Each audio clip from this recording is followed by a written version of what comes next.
নমস্কার বন্ধুরা, ছায়ার দিনরাত চ্যানেলে আপনাদের স্বাগত। এখন শীতের সবে শুরু, আর এই সময় বাজারে শীতের নতুন নতুন সবজি ওঠা শুরু হয়েছে। এই সব সবজি দিয়ে যদি একটা তরকারি বানানো যায় তো তার টেস্ট খুবই সুন্দর হয়। তাই আজকে আমি কাঁচকি মাছ দিয়ে, একদম ছোট ছোট মানে চুনো কাঁচকি মাছ দিয়ে শীতের বিভিন্ন সবজি দিয়ে একটা তরকারি বানাবো, যাতে আমি কোনো মশলা ব্যবহার করিনি, এবং এটা খেতে খুবই সুস্বাদু। প্রথমে আমি কড়াতে এই ছোটো কাঁচকি মাছগুলোকে একটু সর্ষের তেলে ভালোভাবে ভেজে নিলাম। কাঁচকি মাছগুলোকে একটু ভালোভাবেই ভেজে নিতে হবে, নেওয়ার পর একদম ঝুড়ো ঝুড়ো করে ভাজতে হবে। তারপর আবার একটু সর্ষের তেল গরম করে তার মধ্যে আমি কাঁচা লঙ্কা আর 5 ফোড়ন দিলাম। আর কোনো মশলা আমি এর মধ্যে ব্যবহার করব না, ফোড়নের মধ্যেই 5 ফোড়ন আর কাঁচা লঙ্কাটাই দেব। এরপর ওর মধ্যে আমি ফুলকপির ডাঁটা আর ওলকপি এগুলোকে দিয়ে একটু ভেজে নেব আর কি। খুব ভাজা ভাজা হবে না।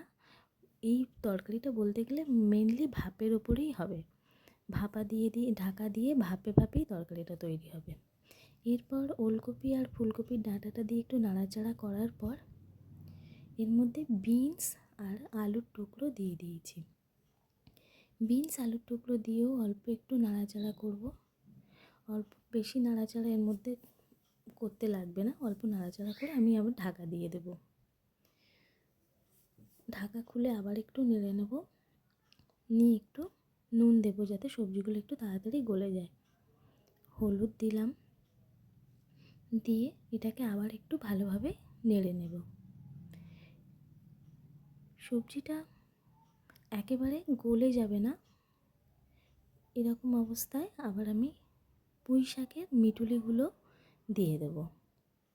পুঁই শাকের মিটুলিগুলো যে সবজি যেভাবে গলে সেই অনুযায়ী আমি সেইভাবে সবজিগুলো ওর মধ্যে দিচ্ছি। এবার পুঁই শাকের মিটুলিগুলোও দিয়ে দিলাম, দিয়ে একটু নেড়ে চেড়ে নিয়ে আবার ঢাকা দিয়ে দিলাম। ঢাকা দিয়ে কিছুক্ষণ রাখার পর ঢাকা খুলে আবার এটাকে একটু নেড়ে নেব। নেড়ে নিয়ে একটু গলা গলা হয়েছে কিনা দেখে নেব। এরপর পালং শাকগুলোকে ওর মধ্যে দিয়ে দেব। পালং শাকগুলো দিয়ে একটু মিক্স করে নেব সব সবজিগুলোর সাথে।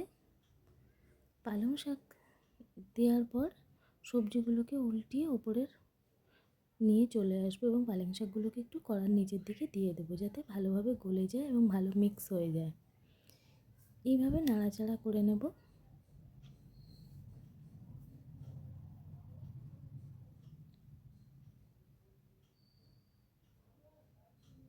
বেশ ভালোভাবে মিক্স করে নেওয়ার পর আমি এটাকে আবার ঢাকা দিয়ে দেব। ঢাকা খুলে দেখে নেব এটা কেমন গলে গেছে।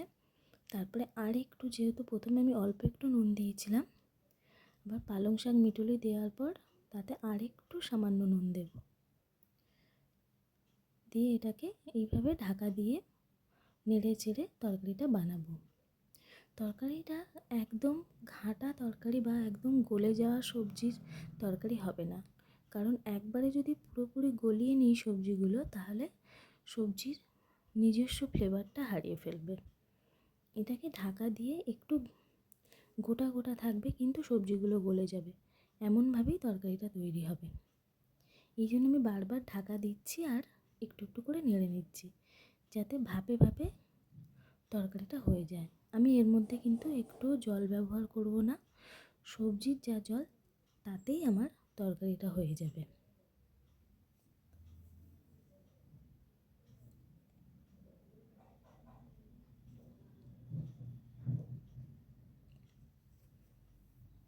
এইভাবে ভালোভাবে মিক্স করে নিয়ে নিচ্ছি সবজিটাকে, যাতে সব সবজিগুলো সব দিকে সমানভাবে মেশে এবং নুনগুলো তার মধ্যে যেন সমানভাবে মিশে যায়।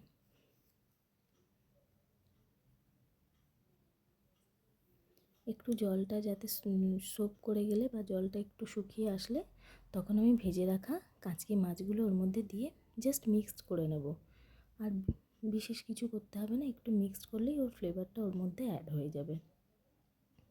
এই তরকারিটা এমন কোনো মশলা ব্যবহার না করেও এই তরকারির যা টেস্ট, এই দিয়ে আপনার পুরো ভাত খাওয়া হয়ে যাবে এবং গরম ভাতের সাথে এটা খেতে খুবই ভালো লাগে। আমার তরকারি অলমোস্ট রেডি। ব্যাস আমার তরকারি হয়ে গেছে।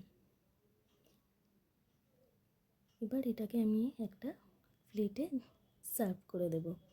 ব্যাস রেডি হয়ে গেল আজকে শীতের সবজি দিয়ে কাঁচকি মাছের চচ্চড়ি।